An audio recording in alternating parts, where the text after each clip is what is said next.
Hey guys, and welcome back to my channel. I'm back after a month of being gone. It has been super long and well overdue, and I'm happy to be back. But if you guys saw my live, you already know I've been through a little bit of some personal issues. Well, not so much personal, but I needed some time to regroup to myself so I could get back on camera and start making videos again. I actually filmed this video like 2 weeks ago, but when I first filmed it, I looked really bad and I was like, I cannot make an appearance back on YouTube looking like this.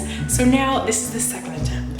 Today I'm going to be talking about what's been going on with the pets, where are the pets, what's been going on with me, and where I'm at right now. So before we get into the pets, I'm just going to explain what is going on with me. So I'm currently in an off-campus apartment, and they don't allow pets, which is why I don't have them with me. A huge shout out to my mom because she's actually been taking care of the pets and helping me take care of them for the past month since I moved out of the apartment and was unable to have the pets with me. So I usually go there either every day or every other day. I try to make it there daily, but when I don't, my mom was always there to step in and take care of them, help clean their cages, and help feed them. So I really owe her a big one. So now that you know my living situation and where the pets are, let's get into detail on how are the pets doing and how they're adapting to their new home. Hopefully permanent for a little bit because I've been moving like crazy. I literally have not stopped moving in the past 2 years, which is nuts. So hopefully they can stay put for a little bit. So first let's talk about the cats. Kit Kat and Lucky, same old, Tweedledee, Tweedledum. Lucky is much more curious and he's taking it right after Kit Kat. And Kit Kat, if you guys know Kit Kat, you know Kit Kat. So having 2 Kit Kats now is crazy, but Lucky is like Kit Kat, a hyper version. Like he's Kit Kat on Red Bull. He's nuts. So he'll dart around the house, he'll climb and stuff he's not supposed to climb in, he'll knock stuff over. You know, stuff that cats do, but just bring that to like an extreme level. But other than that, the cats have been great. And now let's talk about Fitz. So Fitz is no longer on superworms anymore. I completely took her away from superworms and now she's on a full cricket diet. So yeah, unfortunately, hot girl summer is over for Fitz and she's starting to lose weight now. Fitz will not be thick anymore because her belly is getting way too big for a bearded dragon. Another thing I wanted to mention was when I first got Kit Kat and now that I have Lucky, I wanted to make sure that the cats and Fitz had a somewhat good relationship, like they were able to be around each other without physically attacking each other or going at each other. Before, when I would have Fitz out, they would come up to her and they would raise their paw to try to smack her and I would have to stop it right away. And Fitz would also get all black and she would start hissing at the cats, so I would have to remove her from that environment as well. But now I think that they're used to each other, they're perfectly fine, and they get along pretty well. They're just really curious. And I think the cats were kind of scared at first because they didn't know what the heck that thing was. And it was also really cute because I was giving Fitz a bath in my mom's sink, in the sink that if you guys remember, if you guys are the real OG subscribers and you remember when I used to film at my parents' house, Fitz was probably like this small and the sink was this big, and now Fitz is like this big. So if you guys look at a comparison between her size then and her size now, it's kind of crazy and I just realized it. But again, Fitz still loves the water and as soon as I turn the spigot on, she'll jump right in there. So nothing has really changed with Fitz besides her diet. Moving on to the next pet, Mishu. Mishu has actually got much bigger. She doesn't really hide much. She used to hide a lot, but now she's swimming around more. She's more active. Other than that, Mishu is Mishu. And then we have Charlie Peppers, me and Ashley's not adopted, we bought her from PetSmart, but me and Ashley's shared hamster that is under my care, and his tank almost put me in the grave. So Charlie is doing pretty good, just running on his wheel every night and eating his seed mix. Other than that, Charlie's been the same. It's funny because every time I go near the tank I can lift the tank lid up. Don't come down here. So Charlie is trained to come when I'm pouring food. That's the only time Charlie will come out. It's when I'm pouring food or at nighttime. Other than that, you don't really see much of Charlie, but he's super friendly. And he likes to poop on me. On anybody, really. You could pick him up, he'll poop on you. So the 3 Eugenes who sit in the dirt 99.9% of the time, they've actually been coming out more frequently. The little one, as you can see in the video, comes out a lot rather than the other 2, but the little one is the only one that has not changed his shell yet. And next you have Calypso. Calypso actually has gotten bigger. I believe she's probably full size now. She's about the size of my whole hand, and I remember she used to be super tiny, but she definitely did get bigger. And yeah, she's pretty much the same. She'll sit back in the vines somewhere and play hide and seek, and I won't be able to find her for hours, so it's kind of hard to get her on camera because I have to search for her first for like 20 minutes because she blends in with everything. And then you have Tamale, my newest addition to my zoo. Tamale is doing good. He's eating probably around like 7 to 10 baby crickets every day or every other day. I try to balance it out somewhat. If I don't go there daily to give them crickets, then I'll go there every other day. So it varies, but Tamale definitely does eat a lot. He hasn't grown that much yet, but he can definitely eat. And then you have Chimmy. Chimmy is huge. Chimmy is extra large. Chimmy is probably full grown now.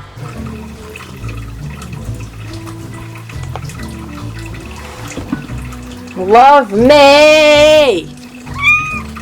And then my beta, my 2 catfish, and the 2 snails are in a tank, but I forgot to record video while I was at my mom's house, but they are doing good, and they're still in that big 20-gallon tank. They're sitting in my mom's dining room now, and the beta actually, well, Crimson. I didn't name the other 2 catfish or the snails, but you guys already know my beta's name is Crimson. Builds bubble nests like crazy. Like, is always building bubble nests. Literally half the tank is probably a bubble nest. So I pretty much covered every one of my pets that I have under my care now. Well, technically not so much. Me and my mom co-parenting the pets. Anyway, so now that you guys know what's been going on with the pets, I'd like to introduce you to my new lifestyle and what I do nowadays as a sophomore in college, living on my own, paying my own bills, and doing everything independently. So besides the fact that I'm in the hallway right now because I feel like the acoustics are much better, I have been living in like a 2x4 bedroom / bathroom for about a month now, and this is how it's been going. So if you want me to explain the housing thing really quick, I definitely can. So basically, there's a house and each floor is separated into like different units. So there's 3 units. I have the first floor and the basement because the basement and the first floor are tied together. And then I have 3 other roommates. So there's someone who lives there, someone who lives there, someone who lives upstairs, and then another person who lives upstairs. And then we just share a kitchen. And we each have our own private bedroom and bathroom. So it is kind of secluded and it is kind of nice, but it can get pretty noisy, if you know what I mean. Literally, like you can hear everything. Everything that happens, you can hear. Another funny thing is my toilet runs on a 24/7 cycle.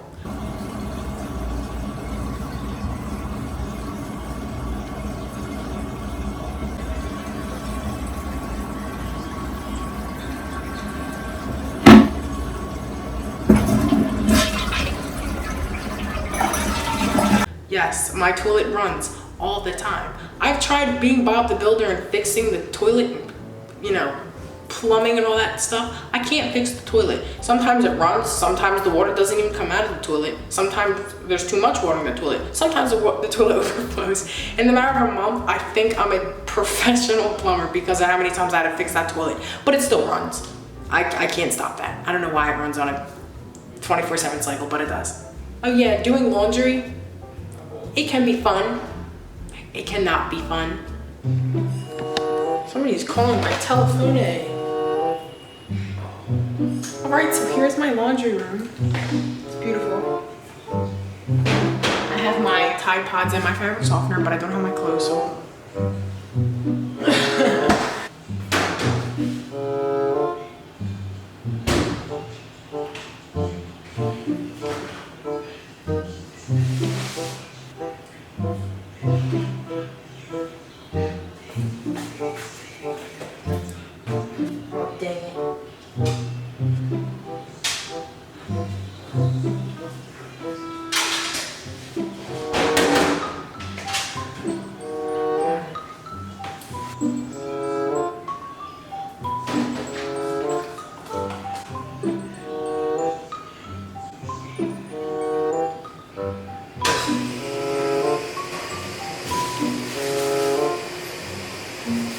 But I want to tell you guys a little story. The first week I moved in here, so like in my bedroom, I have a closet, and in the closet, there's a bunch of pipes, and those are the pipes that lead to the washer and dryer that is out here.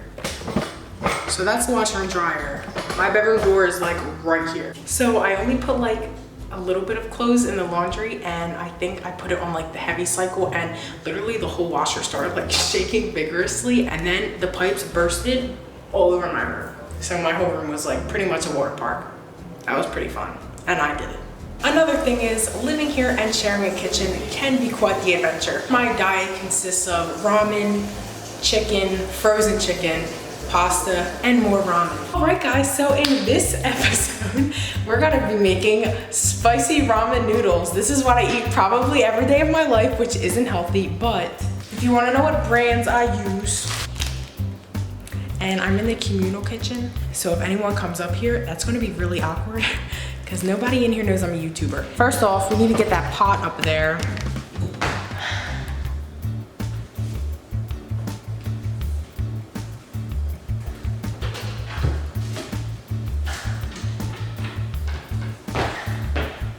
Bingo. All right guys, so first we're gonna rinse the pot because it's kind of gross. And we literally have Dial hand soap as dish detergent. Okay, so first step when you're making my signature ramen noodles, you're gonna wanna fill your pot up with water. Then you're gonna bring it over to your stove. You can usually cook these in the microwave. I'm just putting it in the pot right now because I'm making 2 packets. Normally I would really just make 1, but for video purposes and because I'm kind of hungry right now, I'm gonna make 2. And then you wait for your pot to boil.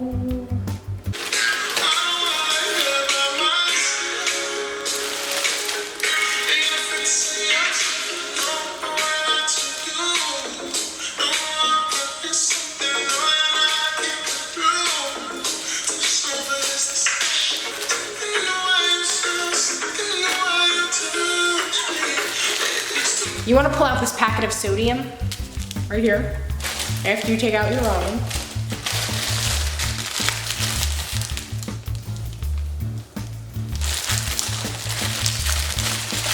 Tough one. Oh, not to mention, so like everyone here buys their own groceries, including me, but I don't trust my groceries with everybody else's, so I usually keep my stuff downstairs. Do I take other people's food? Now, yes. No, I'm kidding. I don't even have a strainer. I don't even have a bowl. Oh. You know what? This will work. I just need to rinse it out. Ew. All right, so it looks like our ramen is done because it's like, you know, not in brick form anymore. So we're just gonna turn the stove off, and because we don't have oven mitts, I kind of have to use this to drain the water, the dirty dish towel. Now that our macaroni is cooked, you want to get your 2 sodium packets and just drop them right in there. I just realized I literally made a video just now on how to cook ramen noodles, and it's probably like the most simplest thing to make ever. I don't know why. Why am I like this? Okay, now that you mixed all of that, what you can do is take your little bowl thingy-majig that you're gonna be putting it in. Use your dirty dish towel and pour it right on in. And this is what I eat for dinner every night. I also like to pizzazz it up a little bit. Hold up. And I'll add sriracha sauce when I'm feeling spicy.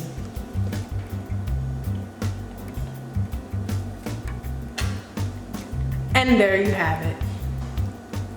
My walk to school is like 3 blocks, so that's really nice, but I get a lot of parking tickets because I keep holding off going to City Hall and getting a parking permit for my street.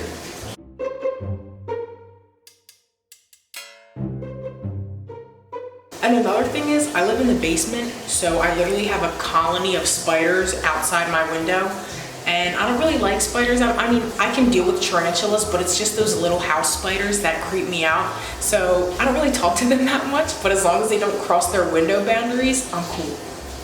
So guys, that's pretty much it. What's been going on with the pets and what's been going on with me. I'm hoping to hop back in my video schedule sometime soon. So, you know, the weekly post. I'm trying to do 2 videos every week, but my schedule's really hectic and I don't want to make any more promises to you guys if I can't fulfill them. But other than that, I hope you guys enjoyed this little welcome back Taylor to YouTube video, and I will see you in the next one. Thanks for watching and stay tuned for the next video.